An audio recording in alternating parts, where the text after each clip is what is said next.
We are recording, we are live, we are ready to go now, and we're just waiting for one other guest, that is Nasr Shakir, who's a journalist from Yemen, based actually in Sana'a, the capital. And so I'd very much like to welcome people to this webinar. We'll be talking about human rights in Yemen and, of course, highlighting many of the egregious abuses that are going on in that very unfortunate country, subject to daily attacks and have been for a number of years now. And of course, the most egregious human rights abuses and the ongoing quest for justice. And just to give a little bit of information about who we are Impact International for Human Rights Policies. We're a non-governmental think tank based in London, United Kingdom. We're concerned with the policies at the intersection of state and business. We monitor and deliver technical advice on human rights to governments, international bodies, national institutions, and influential corporations. Our mission is to operationalize a culture of human rights within national and international institutions, and of course, both public and private sectors. Viewers can find out much more about us from our website, which is impactpolicies.org. I'll repeat that, impactpolicies.org. And of course, people can also find us on Facebook under Impact Policies, Twitter, again, Impact Policies, and YouTube, where this video will be placed also on by just typing in Impact Policies. So this is the topic for today about Yemen and the quest for justice there. And first up, we will have Toby Cadman. Toby is an established international law specialist in the areas of international humanitarian law, public international law, terrorism, extradition, prison law, mutual assistance, procedure, and human rights. Toby is the joint founder of Guernica 37 Chambers in London. Of course, Guernica 37, the date coming from 1937, the date of outrageous human rights abuse by Nazi Germany on the Basque people of a town called Guernica, who were subject to a campaign of terror bombing. And Toby is dedicating to stopping human rights abuses and bringing the perpetrators to justice. So, Toby, we'd very much like to hear from you about your work and about how you see the situation in Yemen at this point in time and what the international community, businesses, NGOs, governments need to do to address these problems. Thank you, Robert. So first of all, can I just say it's a pleasure to be able to speak about a situation that doesn't always get a great deal of coverage in the media. As we are now in its 7th year of conflict, it's also been, I would say, the coverage of it has lessened even more recently because of the situation in Ukraine. And I think this is one of the great sadnesses about the situation, both in Yemen and in Syria and other conflicts around the world, is that the attention of the international community is quite often short-lived. But frankly speaking, if we look at it as a humanitarian crisis, in terms of the numbers, it's the worst humanitarian crisis that we have seen. We at Guernica became involved in the situation about 18 months ago when we were asked to look at it. And just to give a little bit of background very, very quickly about Guernica, we work on a number of different conflicts. I myself started in prosecuting war crimes in Bosnia, where I was based for about 9-10 years.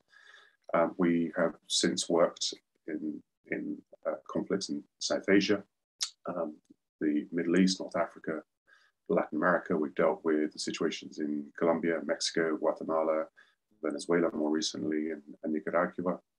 A lot of work that we've done has been documenting abuses over a 40-year conflict in Colombia. More recently, the work that I've done in the Middle East involves Middle East and North Africa, and involves Libya, Egypt, Syria, Iraq.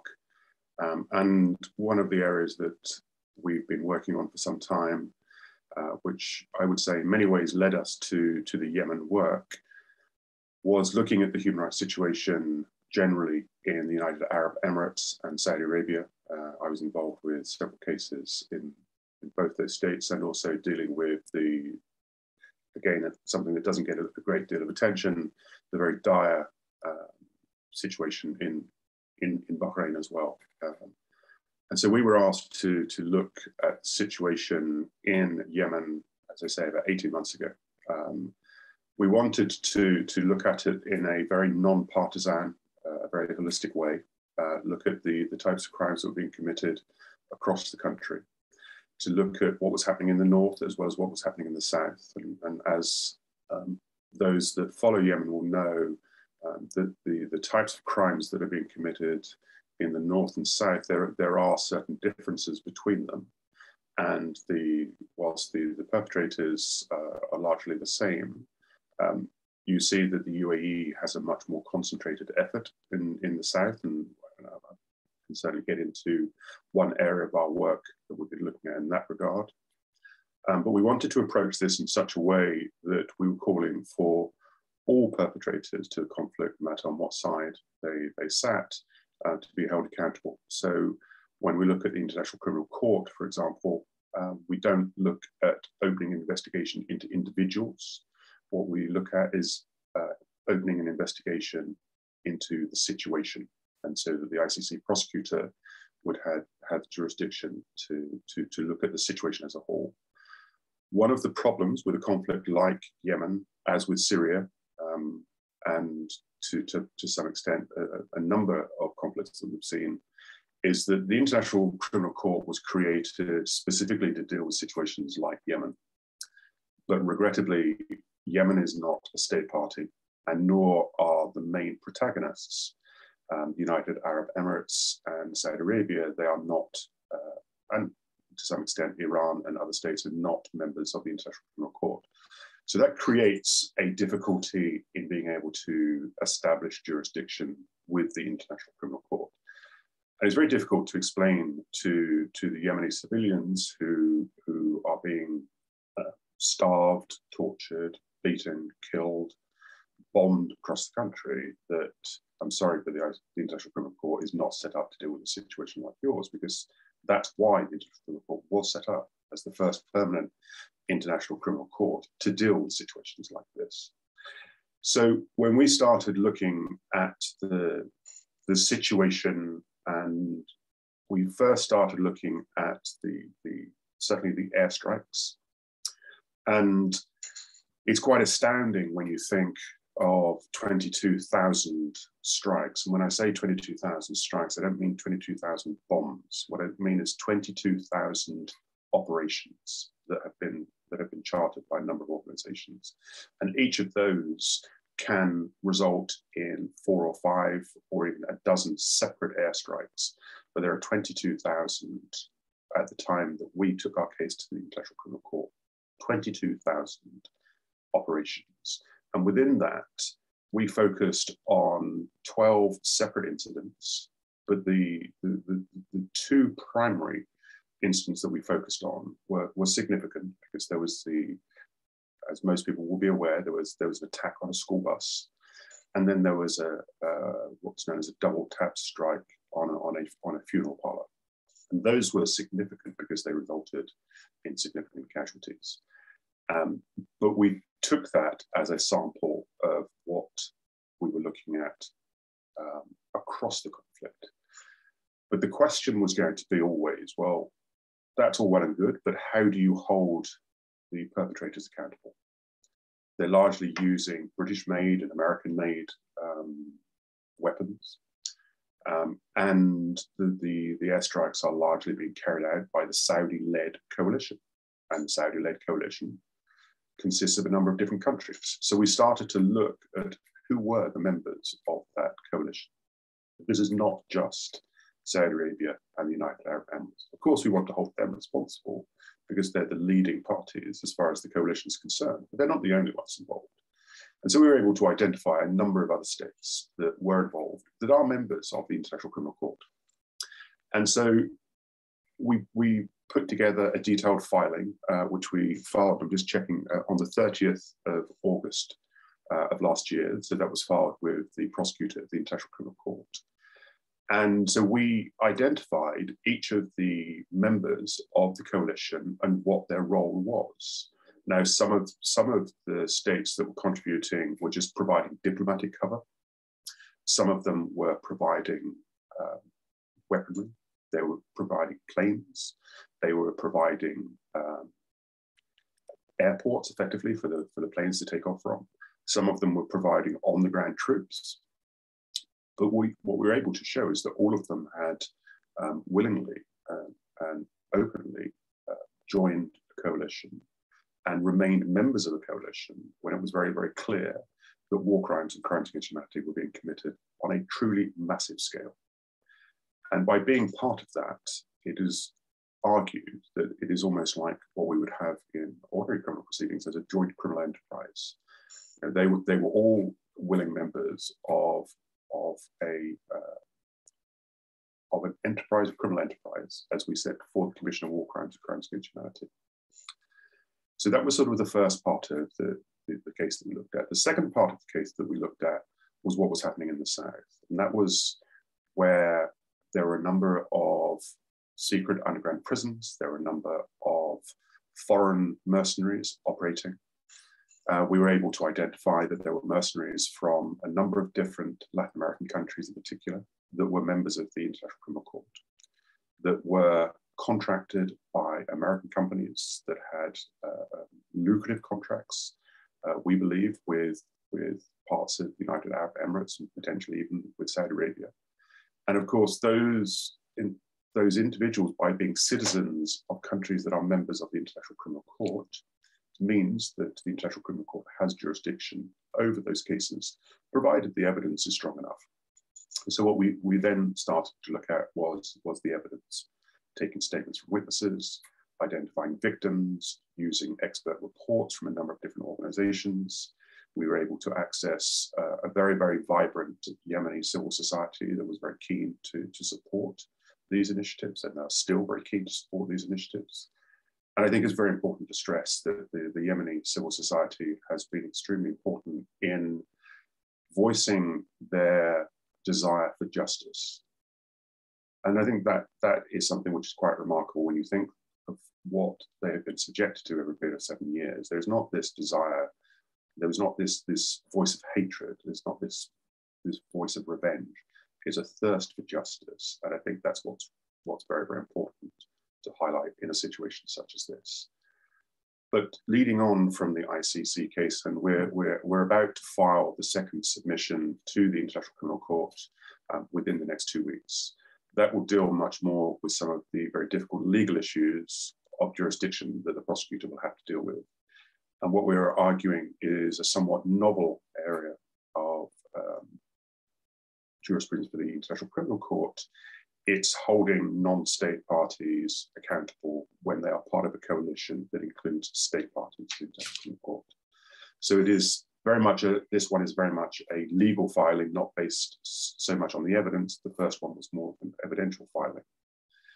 But one of the concerns that we had was that even if the International Criminal Court or the prosecutor opens an investigation, there is the possibility that he may not proceed against those who we consider to be the most responsible, and that's the Saudi and the Emirati political military leaders. And recognizing that many of these individuals frequent the capital in the United Kingdom frequently, so we wanted to identify jurisdiction. And of course, in the UK, we have laws, we recognize the principle of universal jurisdiction. There have been a number of cases in recent years that have used this. And we know that these individuals will enter the United Kingdom at some point. And so we decided to put together a second case based on English law, targeting 22 officials, both from the Saudi and Emirati side. And that was filed on the 20th of October of last year. And we've been in contact with the Metropolitan Police in London. We have responded to a number of questions that they had as to the victims, as to potential witnesses that would come forward, and the connection of the 22 individuals to the actual crimes. What I would say, it is a long process. It's not something which is going to be decided overnight. It is a very, very political case, as the individuals that we're targeting are high-level officials. There, of course, has been questions about whether any of those individuals are also the same individuals who have purchased Premiership football clubs or are involved in the ownership of Premiership football clubs. Of course, what we've always said is that we are targeting high-level officials. We know that high-level officials in those countries are very active in business investments in this country. What we would like to see is that if those investigations are opened, the same approach which has recently been taken to Russian oligarchs has to be taken with some of those individuals if it is shown that they are involved in the commission of war crimes or crimes against humanity, or they are they are aiding and abetting those who are committing war crimes or crimes against humanity. The same principle has to apply. It has to be equally applied, whether they are Russian, Saudi, Emirati, or from wherever they come. But again, it is a very long process, and that can be disheartening for the victims. But we are, what I can say is, at Guernica, we are truly committed to maintaining as much pressure as we can on the authorities to open investigations, because we believe that even the mere opening of a criminal investigation against some of these very high-level officials will send a very, very clear message. And I know since yesterday, we are now in a process where a ceasefire has been arranged or has been agreed. We don't know how effective that will be, and we don't know for how long it will last. But we certainly hope that this is, if not the end of the conflict, the beginning of the end of the conflict. But even if the conflict were to end today, and the Saudis and Emiratis and other states were to withdraw from Yemen and allow Yemen to effectively return or to emerge as a democracy based on the rule of law, they still have to hold the perpetrators accountable. Regardless of whether there is peace in Yemen, there still has to be justice and there has to be accountability. Because if we don't hold these perpetrators accountable now, then what comes next? And I'll give you one example.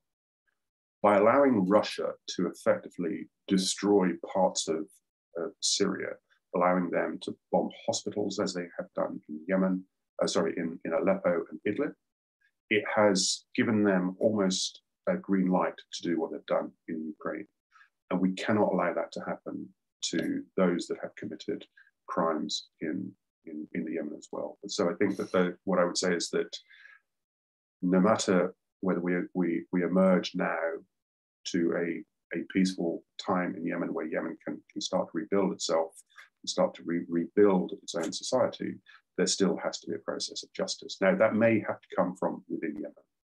And it may well be that it's going to be Yemeni institutions that are going to be responsible for building that. And we can't just rely on the International Criminal Court. We cannot just rely on universal jurisdiction. It is going to have to come within Yemeni institutions.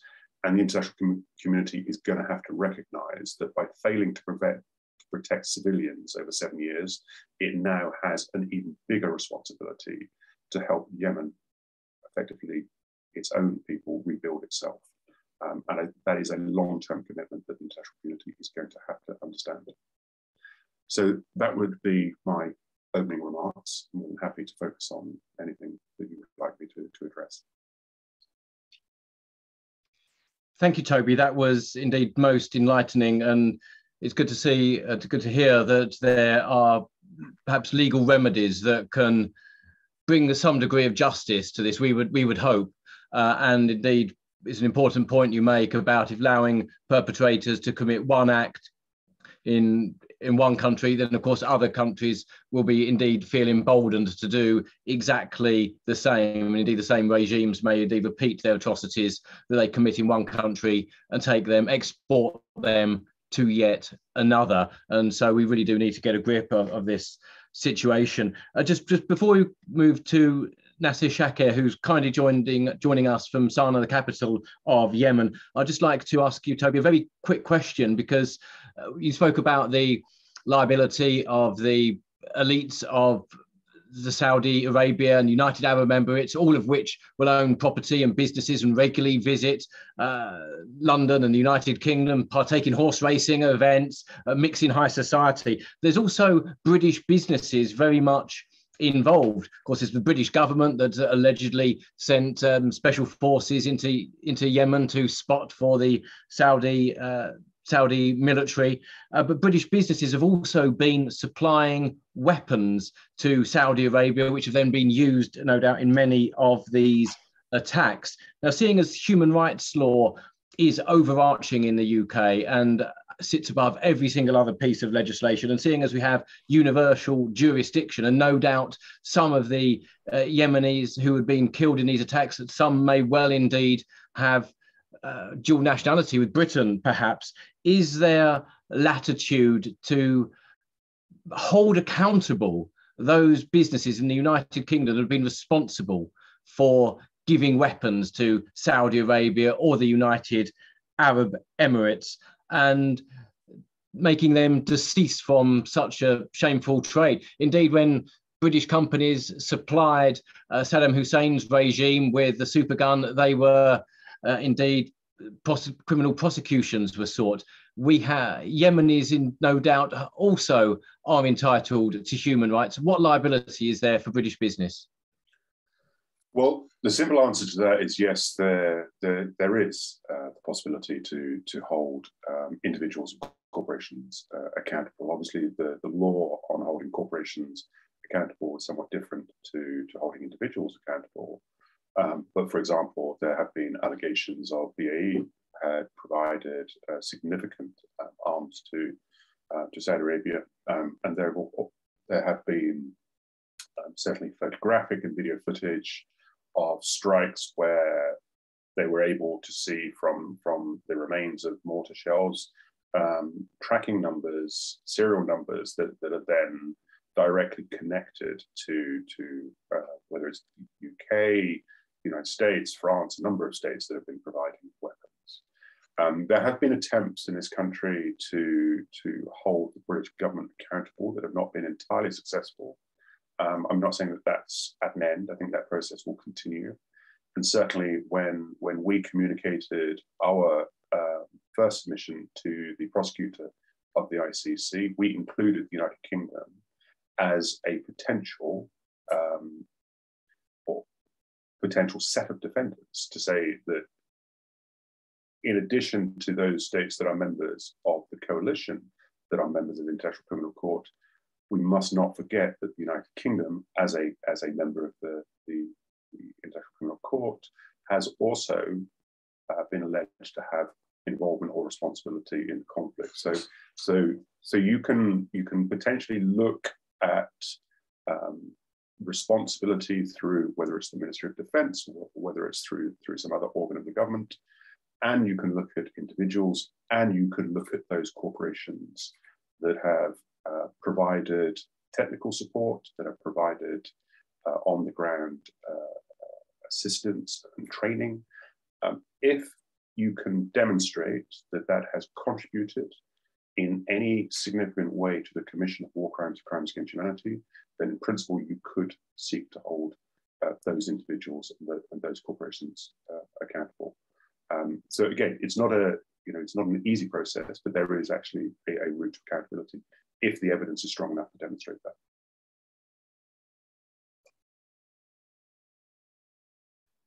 Thank you, Toby. Indeed, that was very, very good to know as well, and that's very informative. We'll now be moving over to Nasr Shakir, who is, of course, a journalist who specialises in writing about and reporting upon the war crimes and many airstrikes that regretfully take place in Yemen. Now, Nasr is a freelance journalist. He's based in the Yemeni capital of Sana'a.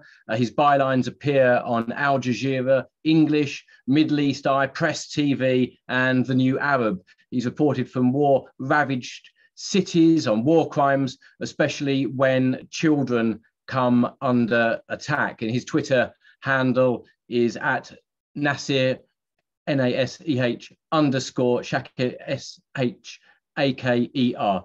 So we can find Nasr on Twitter there. I'll give all those details out again towards the end of the webinar. Nasr, we'd very much like to hear about some of these abuses which Toby has referred to, such as, for instance, the Saudiled school bus attack.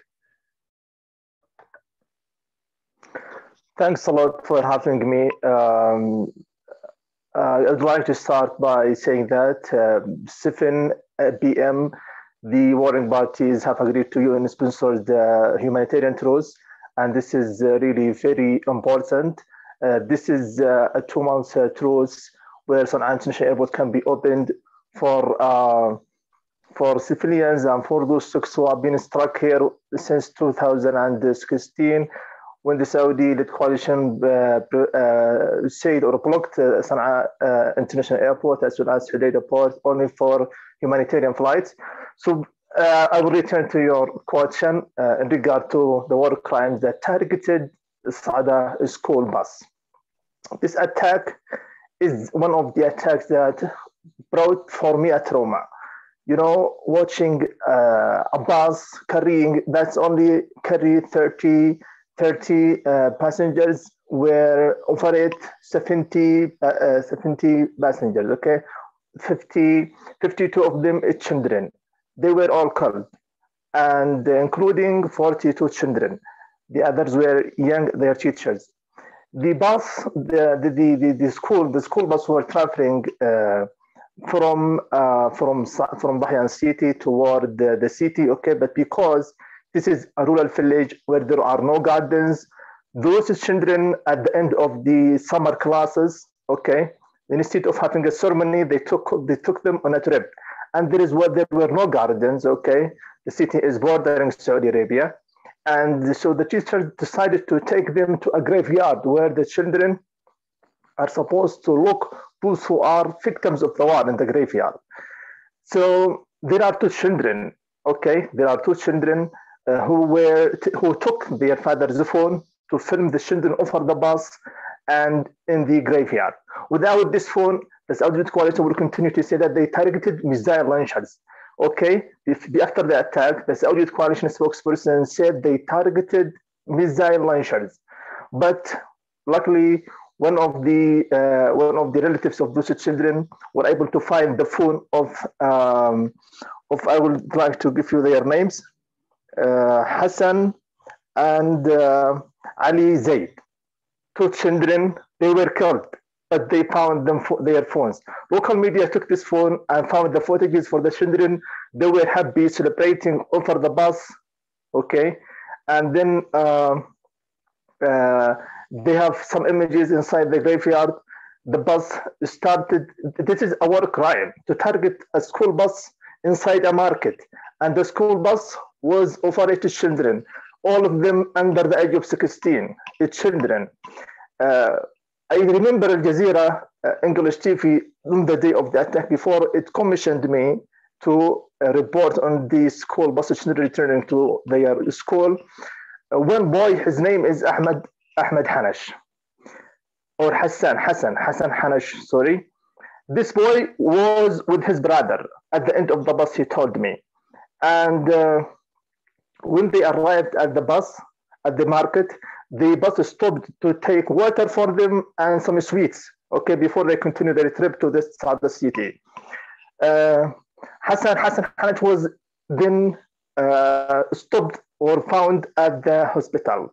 He woke up and found himself surrounded with the beds filled with guys, some of them carrying a school bus, some of them carrying backpacks with UNICEF logo on it, and the green color of the UNICEF.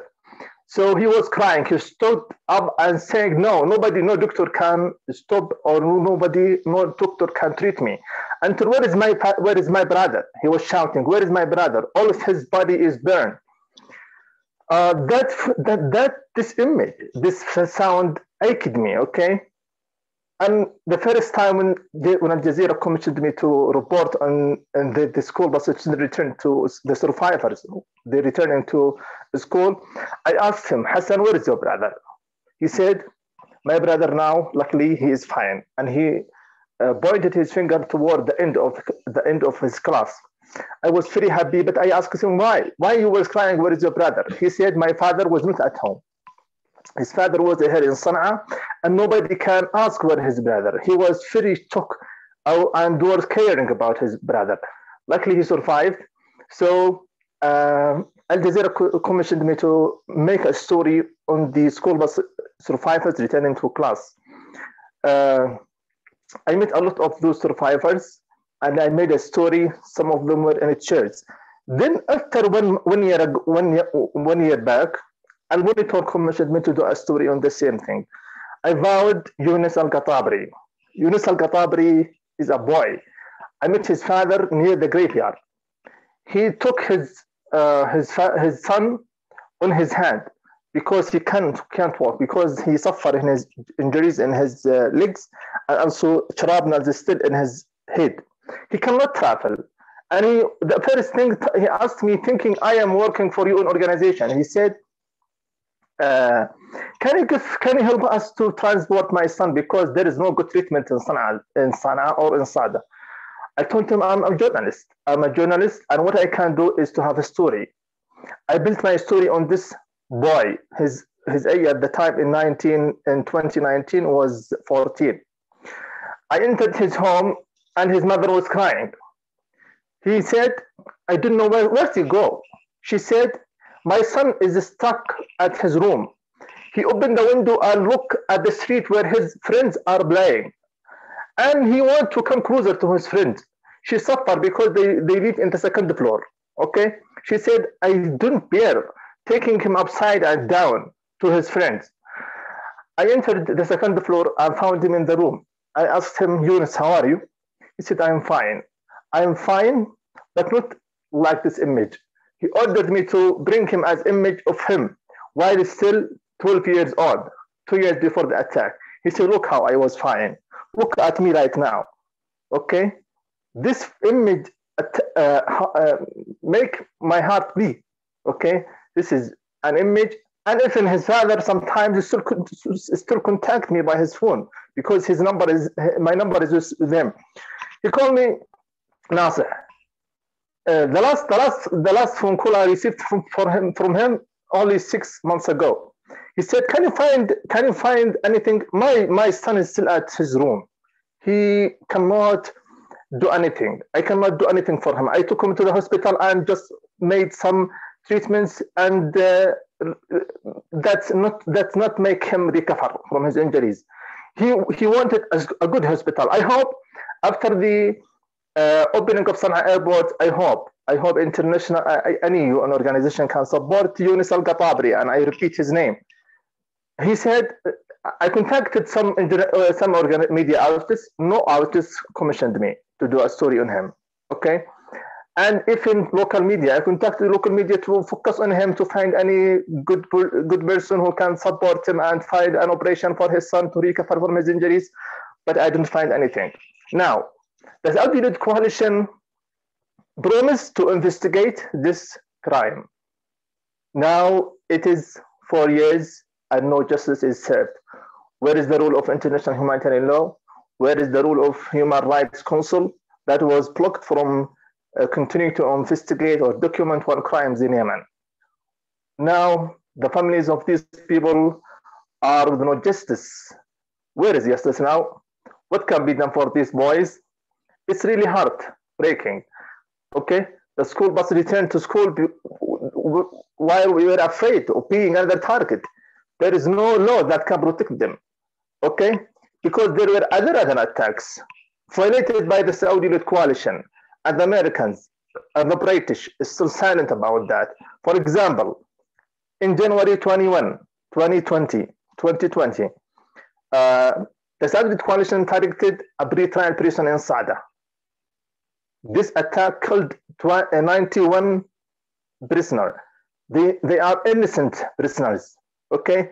Not like the crime that was committed in August 2019 in the Mar prison that killed its own fighters. This coalition, all prisoners of war. Can you imagine? So if the prisoners are not protected, what can be done? The Biden on flight to Yemen, Timothy Linder King, he was in Saudi Arabia one day before the attack.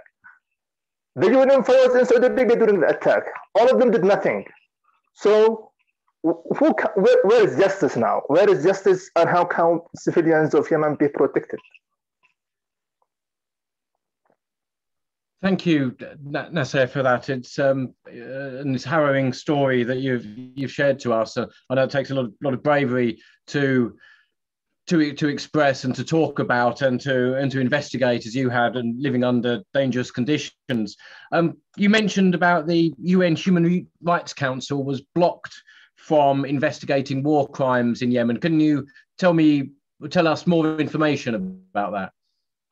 You know, I don't have a lot of information about that because I don't understand very well about the rules of this council.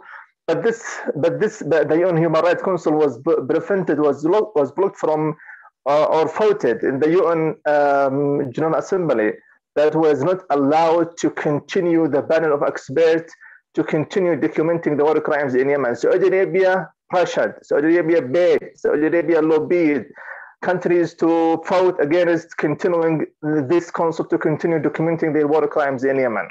Okay, even me as a journalist, it is hard to be commissioned to cover a story that reports Saudi Arabia committed war crimes.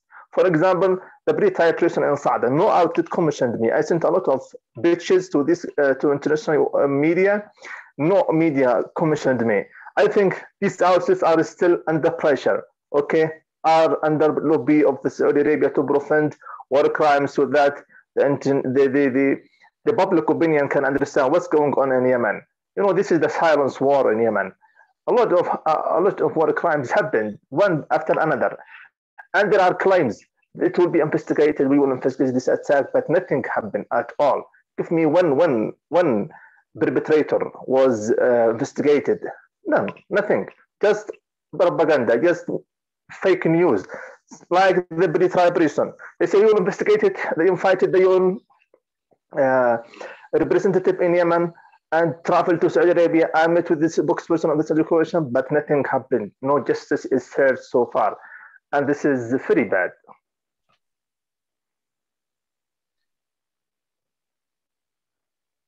Thank you for telling us. Toby, I wondered if you had any further information regarding the United Nations and the Human Rights Council and what we can expect, if anything, of the United Nations. Well, I think I was one of many that had expressed extreme disappointment and outrage when the Human Rights Council decided not to extend the mandate of the GE. So, which was really the only body that was independently monitoring and reporting on the war crimes against humanity that were being committed. So I think it was by a number of organizations. I think we were one of 45 organizations that had condemned it. That it just demonstrated the abject failure of the United Nations in such a time of need. And it shows that powerful states like Saudi Arabia and the UAE can lobby other states to effectively cancel out any kind of accountability mechanism. I mean, it is very extremely disappointing. But I think we're at a stage now where, if you recall, the reason for the United Nations being established in the first place was because of the inability ability of the League of Nations to affect any change when we were looking at the last real crisis. And I think we're at a stage now where the United Nations is probably needed more than it has ever been in its history, and the United Nations is weaker than it has ever been in its history. When you have a situation now where if we look at the situation with the International Criminal Court, and the only way that you can get a case to the International Criminal Court is through a referral by the UN Security Council, and you have states that exercise their veto frequently in order to prevent any form of accountability in which they are a party. And that has to change. You cannot have a Security Council with its 5 permanent members that can stop an investigation into war crimes, crimes against humanity, in which they are participating one way or the other. And that has to change. And the UN Human Rights Council has become, unfortunately, a highly politicized tool where you have states that have the worst human rights record in the world sitting on panels within that body. How do you expect the rest of the world to have any respect for an institution when you have the likes of Saudi Arabia, United Arab Emirates, Venezuela, when you have these countries, and now Russia, of course, when you have these countries that have the power to influence what it does? I mean, that we're at a critical point in humanity now that we really need to think carefully what, as a father and as a lawyer, I'm very fearful for what my children are going to be living through when I see the world that we're living in now and our inability to affect any real change, whether it is Yemen, Syria, Myanmar, Ukraine, wherever it might be. We've come to a stage where we have a complete inability to affect any real change. So I think we have to have a long and hard look at ourselves, and we need to look at fundamental reform within the United Nations, because it has become completely paralyzed by politics. Indeed. Of course, we'll come back to that. I was just wondering about Nasr's views about what you saw since the role of the United Arab Emirates in the conflict. Toby had referred to them operating in the south of Yemen. In the British press, we do from time to time hear about abuses by Saudi Arabia. Of course, we're learning from Toby that it seems that the United Arab Emirates is committing similar crimes to Saudi Arabia. How do you see the UAE's role in Yemen? Yeah, United Arab Emirates is doing a role similar to Saudi Arabia, of course. For example, let me take you to the role of preventing fuel ships from entering to Yemen. United Arab Emirates is selling fuel to Sana'a government, but when they arrive off the Hodeidah port, they are being seized and taken toward Jizan port. They are seized there, but hopefully they can be released after the UN-sponsored 2 months truce go into effect or into force the next hour. So United Arab Emirates is doing a negative rule. United Arab Emirates wants to control the coastline of Yemen from Al-Mahra toward Aden, Bab al-Mandab Strait, toward the Hodeidah or coastline, the western coastline, and also the southern coastline.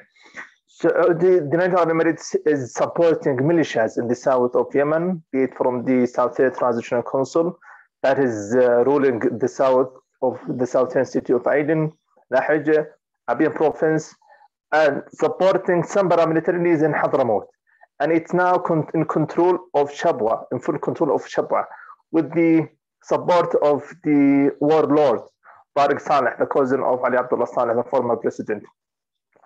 So the United Arab Emirates is doing a negative role. It's also occupying the island of Socotra, that is in the Indian Ocean. and belongs to Yemen, and using it as a base for intelligence and doing everything to control the traffic marines in the Gulf of Aden toward the Al-Bab al-Mandab Strait and also in the Red Sea. Yes. Thank you for telling us about that and the role of the United Arab Emirates and its crimes against clearly the state of Yemen and its people. Of course, mentioned at the start welcoming the ceasefire, and peace indeed should be welcomed. I understand this is mainly going to be a temporary ceasefire, but hopes, of course, that it would last longer. Opening up the Sana'a International Airport, allowing that to all traffic, but it seems that some motivation behind the ceasefire is to allow oil to be brought in. It seems to be almost commercially driven rather than actually a quest for peace. Is that your genuine view, or is that your view, for instance, of the ceasefire? Is it something to be ecstatic about, or something to be more sceptical in our views about this ceasefire and its hopes for the future? This question for me, right? Yes, Nasr. Yes, please. Okay. You know, warring parties since yesterday, the UN Fight to Yemen announced the warring parties agreeing to it. All warring parties agreed, welcomed this announcement, and announced their commitment to it. Okay, be it Ansarullah or the Saudiled Coalition, the Saudi-backed government, and even the separatists in the south of Yemen, they all welcomed this ceasefire, and I hope they can commit to it. We cannot believe they can commit to it fully, but hopefully they can accept it at least this time, because there is the impact of the fuel shortages has impacted a lot the civilians inside the areas, especially the areas under the control of Ansarullah movement. Yes. Will this be the end of human rights abuses in Yemen and the end of civilians being targeted, or will there just be less from now on? I hope so. I hope at least during the 2 months. Okay, during the 2 months of this truce, I hope warring parties can stop abusing human rights, because, for example, preventing fuel ships, it doesn't target Ansarullah movement or members. No, it targets civilians directly, because they are the ones who are paying the price of the war, civilians in the north or in the south. And has created opportunities for Al-Qaeda linked groups as well, no doubt, would you say? Yeah, Al-Qaeda is operating in the areas under the control of the Hadi government or the separatists, backed by the United Arab Emirates in Hadramaut, in Abiyan, but in areas under Ansarullah, they eliminated Al-Qaeda. They are eliminated Al-Qaeda, especially in Al-Bayda province. There are no single one in Al-Bayda province, which was a stronghold for Al-Qaeda terrorists before Ansarullah took over the city. Okay, so through Saudi Arabia and the United Arab Emirates, supported by Britain and other countries around the world, it's created more opportunities for extremists. They supported the extremists because the agenda of Wahhabism is supported by Saudi Arabia, and the ideology of Al-Qaeda is linked to Saudi Arabia. And of course, the attackers of 9/11 were from Saudi Arabia. They are not from Afghanistan or Pakistanis. They were Saudi Arabia, and the ideology of Saudi Arabia, Wahhabism, is a lot linked to Al-Qaeda. Indeed, yes. Of course, it's Saudi Arabia who are extremists themselves and terrorize their own citizens. Recently, there was reported 81 executions carried out in Saudi Arabia just before, of course, the Grand Prix, the Formula One World Championships were due to take place in Jeddah, in Saudi Arabia, on the Red Sea coast of all places. Their sort of desire to sports wash and at the same time carrying out abuse in Yemen and at home is quite shocking. Sorry. And among those, the 81 eliminated or killed by Saudi Arabia, in mass killing. There were 7 Yemenis, including 2 prisoners of war. You see, you will not find a country that eliminate or kill prisoners of war, only Saudi Arabia. There were 7 Yemenis from the 81, including 2 Yemenis who were prisoners of war. They were seized or taken hostages during battles between the borders of Yemen and Saudi Arabia. Thank you. I know that Toby would like to comment further on this. I just want to make 2 points really, and in complete agreement with Nasr, and obviously Nasr is on the ground and I'm not, so he understands the reality that they face. But the first point is that we shouldn't think that the Emirati role is anything less significant than the Saudi role. I mean, they're standing shoulder to shoulder in this conflict, and they have been an equal partner to the coalition since the very beginning, and you know there is political interest in them doing that. The other point I want to make is that, like Nasr, I strongly hope that the ceasefire, even if it's only for 2 months, that the ceasefire holds. But let's not forget that there was a ceasefire in 2018 that the Saudis violated and carried out an attack on the port city, which had significant impact on the Yemeni people. So I think that we do have to view it with a level of skepticism as to whether they will actually comply with the terms of the ceasefire. Of course, we hope it will. But there's the other issue that we're facing as well, and you've spoken about how action taken by other states has an impact on the Yemeni people. I mean, if we look at just yesterday, I think we heard news that there is the possibility that the United Kingdom is going to designate the Houthi as a terrorist entity. We heard this being spoken about in the US previously. Luckily, under Biden, they reversed the designation by the Trump administration on Ansar Allah. And don't forget, when that happened, that had a serious impact on imports into Yemen. So, of course, those steps, whilst politically driven, have a direct impact on Yemeni citizens, and as you say, it has a knock-on effect of creating a vacuum for extremist elements to emerge. And so, we have to think very carefully about what we do politically, because it will have a dire impact on Yemeni citizens, whatever action or inaction we take. So all of those points, I think we really have to think very carefully. Does the British government, through the foreign aid budget, through hopefully requisitioning the assets of those who have committed these crimes, use them as well as the foreign aid budget to help rebuild Yemen after the damage that we have caused?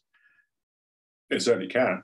I mean, if it is to seize ill-gotten assets from individuals who have benefited from conflict, then of course those funds generally go into the treasury and are not, unfortunately, very rarely, if ever, returned to the state in which those assets have been stolen from. But of course, there is a general fund which most states have. It's changed in recent times as to how big that budget is, primarily because of COVID, but also in the UK because of the if I can say, the very stupid decision to leave the EU. But I think that the pot that we have now for international development is a lot smaller than it used to be. But we still have to recognise that we've completely abandoned the Yemeni people, as we have completely abandoned the Syrians, and we have a responsibility to assist in that reconstruction. But what we must not do is fill the pockets of those that had devastated the country with contracts for them to rebuild the country, which is something which happens frequently. There is the risk of that in Syria, and there is the risk of that in Yemen. Is that the contracts, very lucrative contracts for reconstruction of a devastated country, quite often goes to entities that are responsible for the destruction in the first place. So, it's almost as though we're going to give you bombs to blow up the country, and then we're going to give you money to rebuild it. It's a false prophecy that we just need to be very, very careful with. It's action of money laundering, taking taxpayers' money, pretending to give it to another country, but really you're giving it to, or the government would be giving it to its corporate contracts, and who would receive most of the benefit of that largesse. Toby, with regarding the ceasefire, of course, you commented about how Saudi Arabia had breached their previous ceasefire. How much could it actually be that forces in Yemen say that the Houthis had been targeting Saudi oil infrastructure and other important pieces throughout, from the east of Saudi Arabia on the Persian Gulf to oil installations on the Red Sea to Saudi areas in the south of that country? How much could their ceasefire be just looking upon it cynically, just a way of ending those attacks on their important infrastructure and something which is commercially important, absolutely vital to a country like Saudi Arabia at this time of heightened oil prices? What I would say is that no side to the conflict can be excused for the commission of war crimes or crimes against humanity, regardless of whether it's the Houthi or whether it's the Saudi coalition. And any individual or entity that has been responsible for committing crimes need to be held accountable. I mean, you can see that many of the recent attacks have been in response to Saudi-led attacks. So I think whilst I don't want to excuse crimes committed by anyone, I don't think you can equate the level of attacks by the Houthis to the level of attacks by the Saudi coalition, and you have to look at this sensibly. You have at the one end here, and then at the other end here, but there's still crimes that should not, or attacks that should not occur. It may well be that the ceasefire is very much there to because of the oil prices, which we now find ourselves as having a devastating effect across the world and across Europe. By no means the same devastating effect that the 70-year war has had on the Yemeni people, but it's now starting to hit into the pockets of unfortunately us around Europe, and that seems to be, when it starts to hit our pockets, that's the only time that we seem to have a heart in which to take any action. So, but I do take your point that it may well be a ceasefire has been brokered in order to not create a bigger crisis, oil crisis around the world, which will have an economic meltdown if it gets any worse. That said, I think what we can say is that regardless of the reasons for doing it, it has now been put into force. It is there for 2 months. We are starting the holy month of Ramadan from tomorrow. I myself, I'm not a religious person, but I understand that it is a very important time for people in Yemen to at least be able to move around with their families in a level of safety that they haven't seen for a very, very long time. And so for that reason, I truly hope that it holds. But I am, of course, cynical as to whether the Saudiled Coalition will respect it.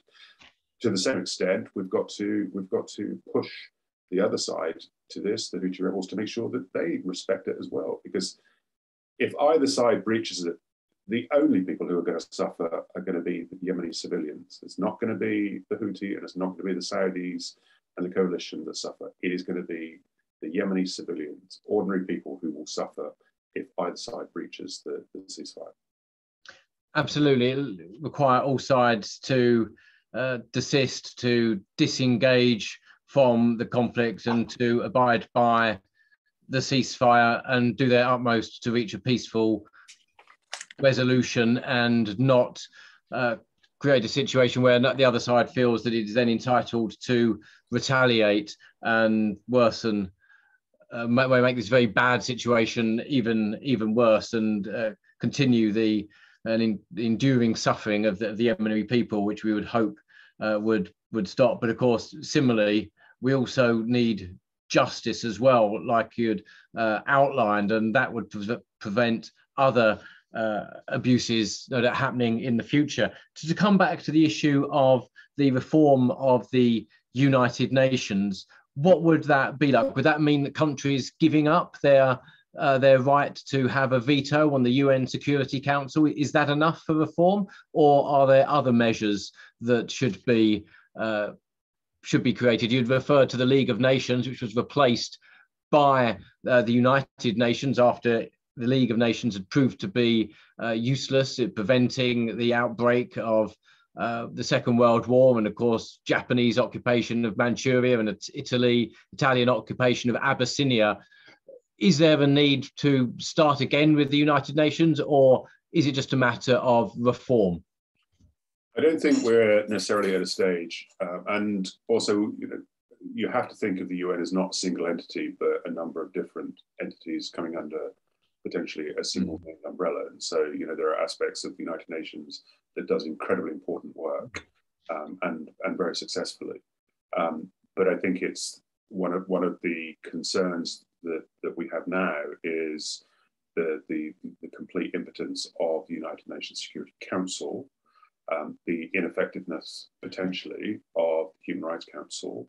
Because what we've seen, if you look at certain situations, Syria as a prime example, was that you could not get anything through the Security Council because Russia was an active member of the conflict in Syria, and so they were able to prevent any action being taken, and they were a warring party, and so it had to go to a resolution had to go through the General Assembly, where there is no veto power. No state holds a veto in the General Assembly. But the General Assembly doesn't have the mandate or the power to make a Chapter 7 resolution. So creation of an international tribunal or referral to the International Criminal Court. So there are a number of different powers that come under Chapter 7 that the UNGA, the General Assembly, simply doesn't have. And I think it would be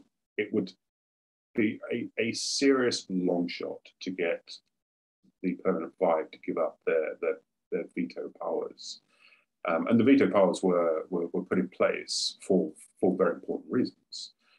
And I don't think you can say that any one state is more negligent or responsible than any other, because all five have used their veto at various different stages and in various different situations. So, you can't just say it's Russia or it's China, because it is also America, UK, and France that have used their veto powers. But I think, so reforming that to the extent that they would lose their veto powers, I think is not realistic. But implementing a process by which a state cannot use its veto in relation to two matters, I would say. One, a referral to the International Criminal Court. I don't think that there should be the power of veto over that. And two, it cannot exercise a veto in respect of a situation in which it is involved. So, if in the situation of Syria, you cannot have Russia exercising its veto. The problem that we have with the International Criminal Court was that Libya was the last situation that was referred to the International Criminal Court by the UN Security Council. And Russia and China took the position at that time, primarily Russia, but supported by China, was that they would not support another referral to the International Criminal Court under any circumstances, because they saw it as a tool for regime change.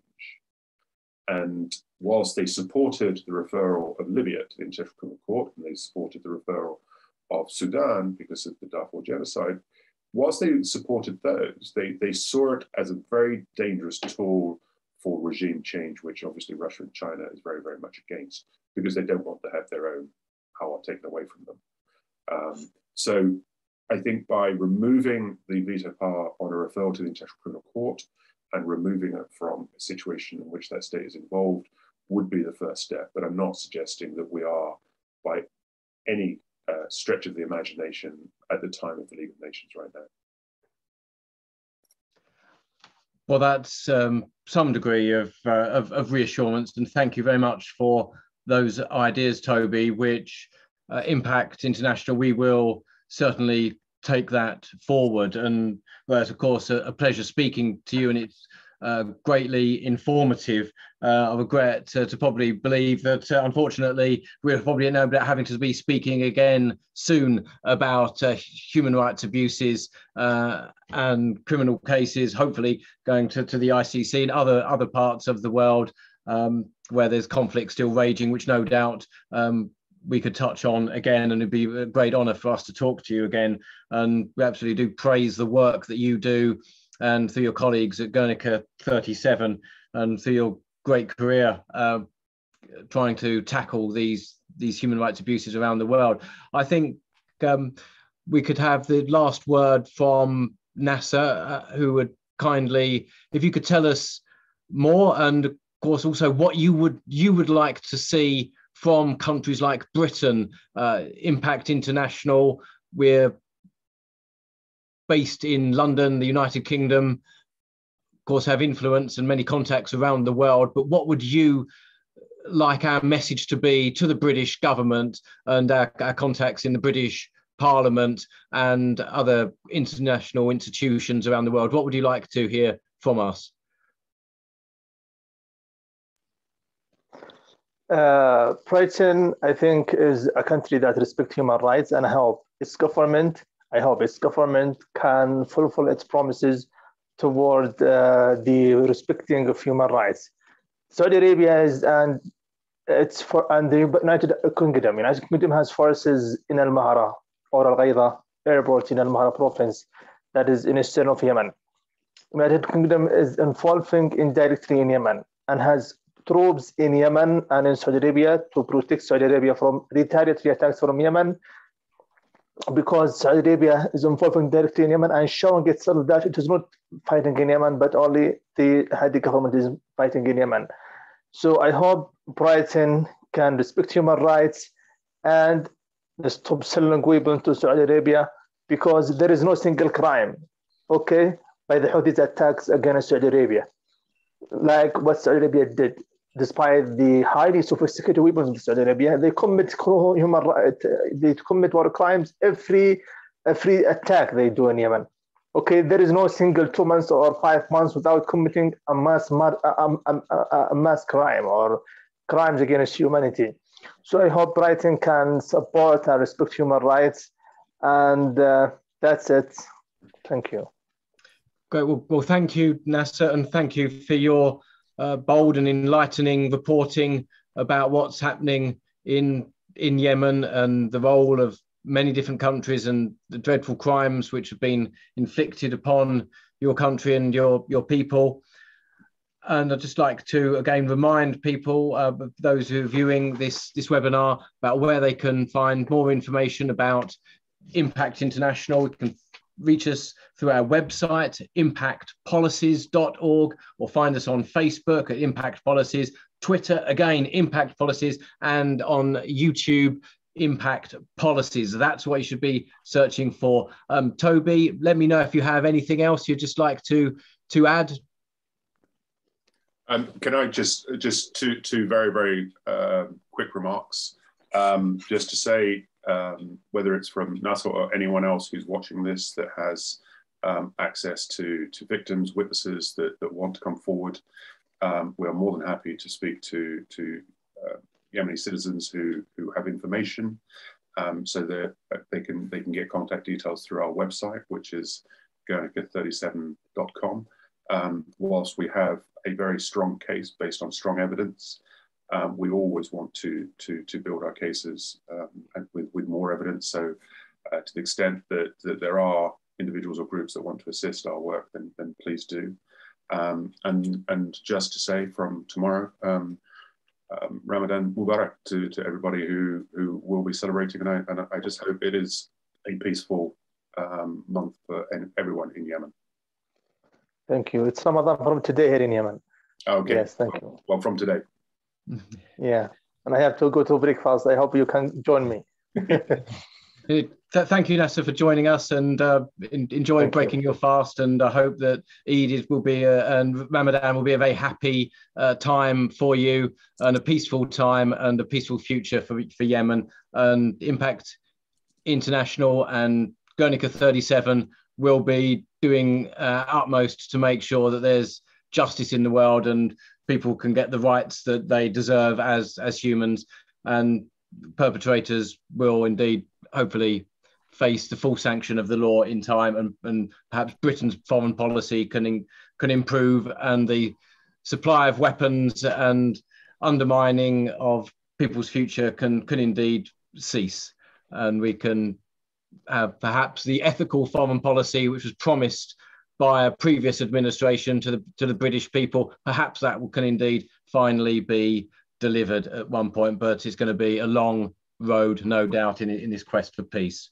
and indeed justice. So thank you very much to everybody who's been watching across our channels. We'll be writing this up and continuing with this, and just like to say a very big thank you to Toby Cadman of Guernica 37 and Nasr Shakir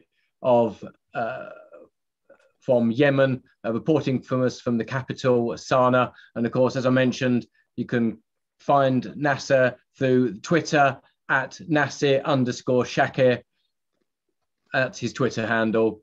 And we will be in touch with listeners again soon. And we'll be having another webinar coming up, challenging the important issues to do with human rights and business, and making sure that we try and leave the world a better place than what we found it. Thank you for joining us. Thank you. Thank you. Thank you. It's a pleasure.